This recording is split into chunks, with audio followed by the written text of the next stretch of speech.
Your icon here looks like a Caravaggio portrait. Thank you very much. Yeah, I took that. I took a photograph with my bedside lamp. Oh, something about the lighting. It looks like Caravaggio-esque. Thank you. Yeah, great to hear from you. Really enjoy the new album. Good, thank you. Yeah, yeah, I've been a fan for I think over 20 years now. And yeah, it's great to hear some of the older sounds coming back into your new work. Oh, Um, you're talking about Amnesia? yeah, yeah, yeah. I mean, it's I've been thrilled with every direction you've taken um, so far. But yeah, every now and then hearing a little bit of the old stuff come through is always a pleasure. So Good. um, Obviously, the on that song, Amnesia, there's only the words that carry through, but I don't really quite know why I chose to do that. I just thought the words were good, and I was playing something on guitar, so I used them. yeah, no, it works really well. I was really impressed by it. It was strange that it's almost one of the standout songs of the album because of the sort of drama of the arrangement. Yeah, that arrangement, it doesn't really correlate, but the initial impetus for that arrangement was inspired by my memory. I haven't listened to it in years, but my memory of the song, the Neil Young song, "A Man Needs a Maid," to, Okay, yeah. with the orchestration by Jack Nitch. Oh, right. And Jack Nitch was the artist that you were involved with. I recall everyone being blindfolded with. No, no, A, that's is a that is that a, is it a that different niche? yeah, that's Harmonica. That's a Oh, different. okay. Jack Nitch is a '60s producer who was I forget who else he did, but he's kind of that over the top, bombastic kind of '60s orchestral production. Oh, right. So along the lines of Phil Spector Yeah, or except maybe it was, Wally Pfister. yeah, maybe it was more dynamics, But Yeah, yeah, he was a renowned arranger. right. I was about to say one of the things I miss that you won't be able to do now is collaboration with Scott Walker. That would be pretty intimidating, but yeah, I definitely couldn't if I wanted to. Really, yeah, yeah, it's a bit of a shame. Yeah, one of the absolute standouts I thought was the nub, which is I think probably the witchiest thing you've ever done. Um, and one of the things I was wondering is when you write your songs, do you have a sort of conscious sort of visual imagery that you use to sort of guide the song, or does it just naturally Well, flow from somewhere?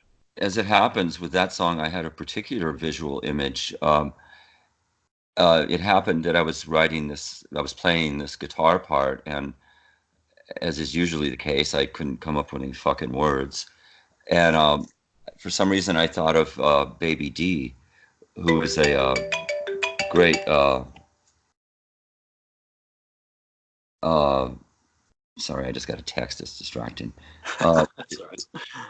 is a great cabaret kind of performer, and this image appeared in my mind of Dee uh, in diapers, floating in space, and sucking on the stars for milk, and and so the song just wrote itself. And then I contacted her, and she was delighted with the imagery, and she agreed to sing it. So I flew her to Berlin, where we were recording, and she sang it. Right? Being the consummate professional, she did it in one take, of course.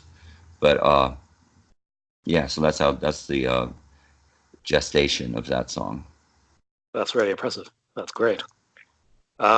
Yeah, there was definitely of your latest albums. This is almost seems to be the most sort of pagan sounding of your records, of the most sort of chants and almost ritualistic imagery.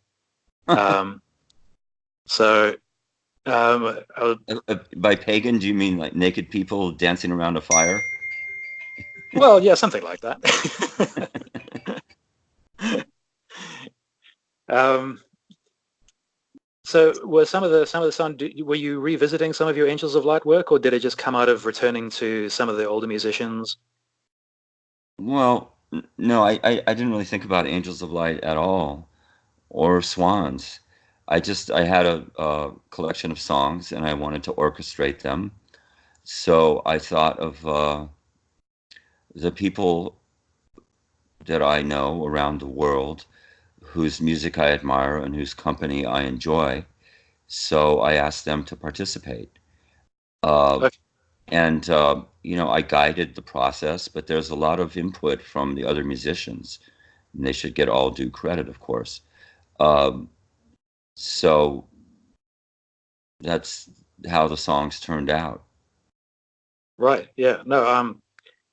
I could definitely hear a lot of the next influence. Well, A lot of the sort of the next, it's not just influence. I sent them uh, versions of the songs that I recorded just at home, I think, with just my acoustic guitar and voice, and asked them to play to those songs, and that's what they did. And since I know their music quite well, I had I guess, a visual image of how it might sound, and they surpassed my expectations. So they just played to the songs, and then we did some further orchestration to their performances. great. Um, and in terms of recreating the sound live, do you think that's going to be a challenge, or have you sort of done Well, your usual thing and have you started working on new material already? yeah, well, there's never, I don't think there ever has been any desire to recreate a record live. Right. So I have no interest in that. Uh, we're going to play the group that I've gathered to perform live. We're going to play many of the songs from the new album, but hopefully I will have written a couple of new things by then. And it will be the sound of that group of people that will be performing it. And I hope to leave behind the kind of sound that's on the record and move into something else. Right. Yeah, that's been your usual modus operandi. Yeah. Yeah. Um, so I really enjoyed the biopic that you did. Where does the body end? Have you watched it yourself yet? Or The movie. Yeah. yeah, yeah, Yeah, I'm familiar with it. Uh, yeah, I think it's okay. I mean, I don't know what to say about it. It makes me really uncomfortable. Like there's a book too. right, Uh, and it just, I don't know. I don't like talking about myself very much, and seeing a whole movie or reading a book that's all about that, it just makes me feel really, what's the word? Nauseous. right. My girlfriend at least said that she finds your music less intimidating now that she's seen it. So Oh, that's fun well, score. well, I'm a human. I'm not a figure, so Yeah, that's, yeah. Um, One of the things I was interested in, and something I cannot find any information on, you did a soundtrack for a movie a long time ago called Two Small Bodies. yes. Um, and I can't find a copy anywhere, and I've no idea what the soundtrack actually entailed. There doesn't seem to be any documentation on it anywhere. Well, actually, there's some pieces on the album The Great Annihilator Okay. that were extracted from that movie. There's a piece on that record called Warm, which is Oh, right. Yeah. it's an instrumental that was in that movie, and there's some other incidental things too. And I also used some of it on the record Soundtracks for the Blind. But yeah, I don't know why you can't find it, but that was a movie by an old friend, New York friend, Beth B. Uh, and she's a great person. Yeah. I like the cast of the movie. I don't think it's ever been put on DVD and doesn't seem to be available for streaming anywhere. Oh, I didn't know So that. yeah, it's a bit of a shame. Would you like to still try more with film scores? I recall you saying you've always wanted to do more. Excuse me, can you repeat that, please? Would you like to try more film scores? Oh, I was just asked that question by the previous interviewer. Oh, Indeed, yes, I definitely would. It would have to be the right film. yeah. Uh, there's a great filmmaker right now whose movies I've really been enjoying. Uh, I don't know if I'm pronouncing this correctly, but I think it's Nicholas Wilhelm Refn, R-E-F-N. Oh yeah, Um, yeah, and yeah, it would be kind of a dream come true to score something by him. But he has a really great soundtrack person. Last name is Martinez. I don't remember his first name. yeah. Um, Cliff Martinez. yeah, it's really great music. Yeah. Um, he did this uh, series for television, which is a 13-hour long series. And I watched the whole thing in I think two settings, and it's it's almost comical. It's so slow. You think it's a self-parody, but once you kind of give up to its pacing, it's just beautiful. It's a true uh, kind of high level act of cinema, and I was just transported by it and just think he's fantastic. It's great to see auteurs, people that really have a vision. And another filmmaker I admire is uh, Lars von Trier. Uh, I haven't enjoyed all of his movies, but I think he's quite a visionary as well. Yeah. I recall you wrote Kirsten Supine, Yeah, based on what was called Melancholia. yeah. Well, there was that image of her lying supine on a sort of mossy bank, I believe, next to a bubbling brook, and it was Yeah. just beautiful. And it was very much inspired, I'm sure, by pre-Raphaelite paintings. He even has in that movie as they're in an office or something, and there's books on the shelf, and some of them are pre-Raphaelite books. So I'm sure that that was intentional. But I just thought it was a very kind of magical and mysterious image that inspired me to write that song. I remember you very inspired. I can't remember the name of the actual piece, but it was, I think it was by Marcel Duchamp, where you look through a hole and it looks into a little sort of diorama with a reclining woman Yeah, that's in called it as well. Étant Dawn. That's it. Um, Yeah. that's the piece that he worked on for the last, I don't know, I think it was 20 years of his life when he was reputed to have given up art. And he was actually secretly working on this really complicated piece, which I just saw recently in Philadelphia for the first time in person. And it's truly amazing. Apparently, it's rife with all kinds of metaphysical references, which are beyond me, of course. But it's really magical and a beautiful piece. And I wrote a song on Angels of Light, the first Angels of Light record, thinking about it. Um, I think, oh yeah, it's called The Garden Hides the Jewel. I've written a lot of songs based on paintings or books, and I just write whatever comes to mind. Yeah. I read about the your interest in that particular piece. Um, and who are you following anybody musically new at the moment, or are you sort of dedicated to your own craft?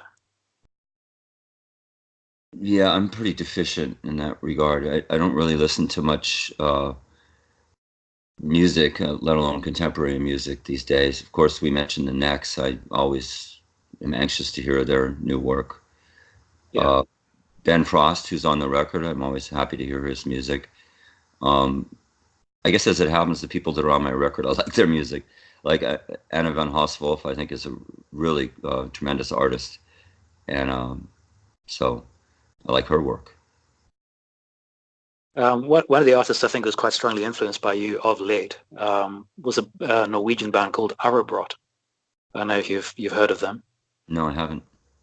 No, I'm not sure if you'd like them, but they definitely they have a lot of influence from your earlier periods. Although not sounding quite like that, but similar kind of noise levels.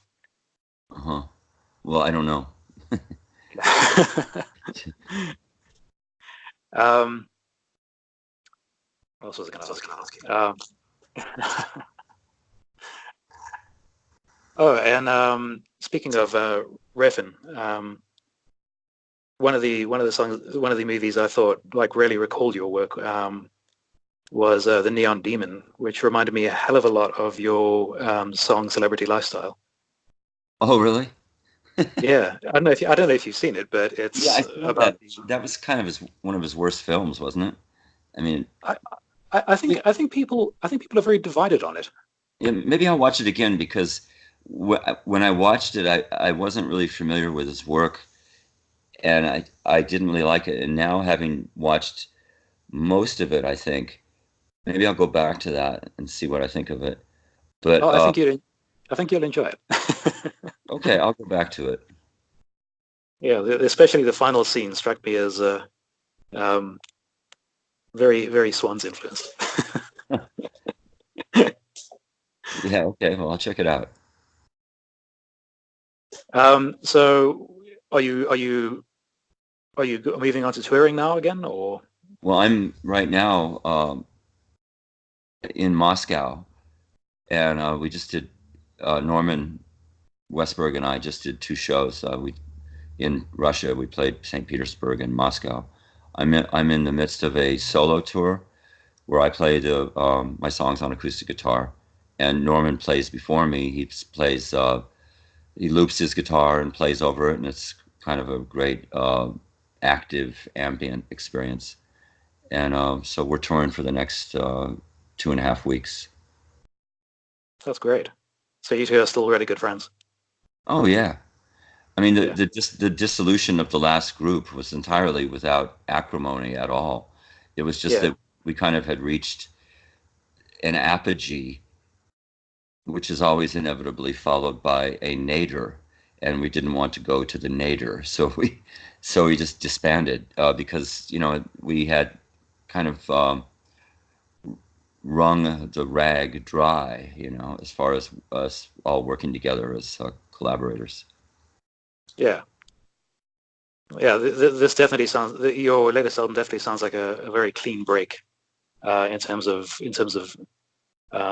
sound compared to the last three albums.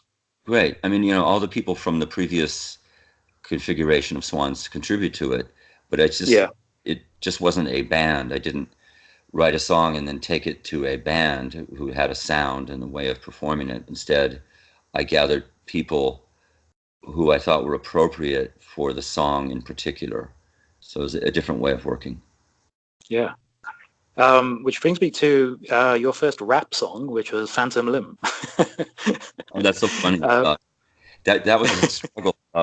That song, it's in its earlier just acoustic guitar version, was much different, and it was just a struggle to make. And finally, I ended up doing what I did on that record, and I don't know if it works. It's one of those songs that I'll probably find its center after performing it live for 3 months, But that arrangement is as it is, and it's humorous that you would say rap because Christoph said that too, and I'm appalled. It's nothing to do with me. it reminded me of your spoken word recordings, like "The Egg" and "Soliloquist." Oh, I see. But anyway, it is what it is. I think maybe it's successful. I don't know, but that's how it ended up. It reminds me of some of the moments from "World of Skin." Oh, that's interesting. But Yeah, a little. I don't even remember most of that material. But I suppose that's inevitable, being as I'm the artist. So that's our time. Is that okay with you? Yeah, that's perfectly fine. Thanks very much for chatting. Thank you, Chris. I really appreciate your interest very much. Thank you. Thanks for the recording. All right. Good luck to you. Thank you. Thanks. Bye. And to you. Goodbye.